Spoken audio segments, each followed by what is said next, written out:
اب آئیے میں آپ کو بتاؤں، فطرت انسانی کے اندر یہ چیز ہے کہ کسی سے دوستی کی جائے۔ اللہ نے دوستی رکھنا، دوستی کرنا یہ انسان کی فطرت میں رکھا ہے۔ ایک ننھا سا بچہ بھی کسی نہ کسی کو اپنا دوست بنانا چاہتا ہے۔ آپ جانتے ہیں وہ بچہ جو KG میں پڑھتا ہے، نرسری میں پڑھتا ہے، جب اس کا برتھ ڈے آتا ہے تو اپنے ماں باپ سے کہتا ہے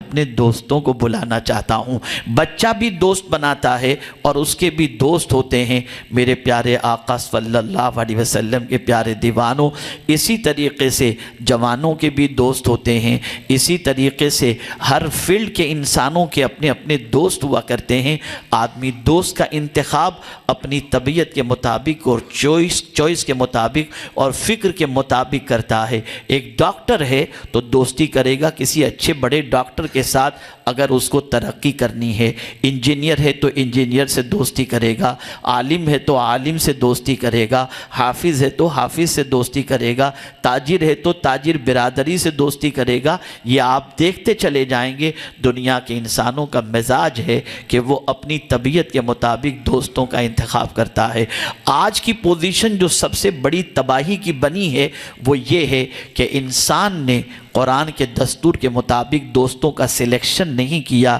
رسول اعظم کی تعلیمات کے مطابق دوستوں کا سلیکشن نہیں کیا۔ یاد رکھیں، دوستی کرنا یہ پروردگار نے انسان کی فطرت میں رکھا ہے، لیکن انسان دوستی کے لیے جب کسی کی طرف ہاتھ بڑھاتا ہے تو جو چیز دوست کی زندگی میں دیکھنی چاہیے پروردگار نے اس کے حوالے سے قانون عطا فرمایا، اس کے رسول صلی اللہ علیہ وسلم نے قانون عطا فرمایا۔ یاد رکھیں، دوست کی دوستی کی وجہ سے انسان کی زندگی بن بھی جاتی ہے اور دوست کی دوستی کی بنیاد پر انسان کی زندگی بگڑ بھی جاتی ہے۔ اچھا دوست مل گیا تو زندگی سنور گئی، برا دوست ملا تو انسان کی زندگی بگڑ جاتی ہے۔ اسی لیے پیغمبر رحمت صلی اللہ تعالی علیہ وسلم نے اور رب قدیر جل جلالہ نے قانون عطا فرمایا کہ تمہاری طبیعت کے اندر دوستی رکھ دی گئی ہے، لیکن جب تم دوستوں کی تلاش میں نکلو، جب دوستی کا ہاتھ کسی کی طرف بڑھاؤ، جب کسی کو اپنا فرینڈ بنانا چاہو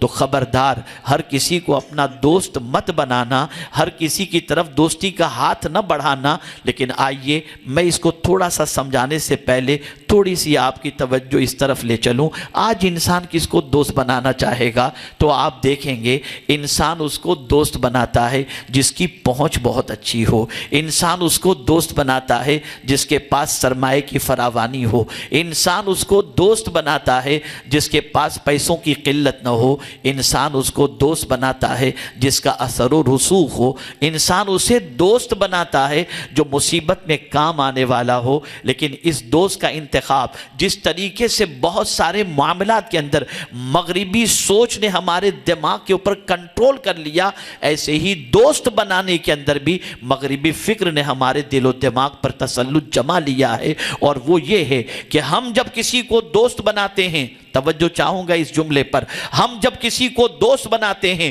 تو دوستی کا ہاتھ بڑھانے سے پہلے ہم دنیا کے فائدے کو پیش نظر رکھتے ہیں۔ یہ دنیا میں کتنا کام آئے گا، یہ زمین پر کتنا کام آئے گا، یہ پریشانی میں کتنا کام آئے گا، یہ قرض دینے میں کتنا کام آئے گا، یہ میری پریشانی کو دور کرنے میں کتنا کام آئے گا، یہ محکمے میں میرا کتنا کام آئے گا۔ لیکن قرآن کہتا ہے دوستی بناتے وقت صرف یہی نہ دیکھو بلکہ دوستی کا ہاتھ جب بڑھاؤ تو یہ دیکھو یہ آخرت میں کتنا کام آئے گا، یہ پروردگار کی بارگاہ میں نجات کے ذریعے کے لیے کتنا کام آئے گا۔ اسی لیے قرآن مقدس کو اگر آپ دیکھیں اور احادیث رسول صلی اللہ علیہ وسلم کو دیکھیں تو آپ کو پتا چلے گا کہ پروردگار جل جلالہ کی کتاب اور پیغمبر رحمت صلی اللہ علیہ وسلم کی تعلیمات نے صحابہ کرام کے دل و دماغ کو آخرت کے لیے اتنا مزین کر دیا تھا اور آخرت کی فکر اتنی بٹھا دی تھی کہ صحابہ چلتے تھے تو آخرت کے بارے میں سوچتے تھے، بیٹھتے تھے تو آخرت کے بارے میں سوچتے تھے،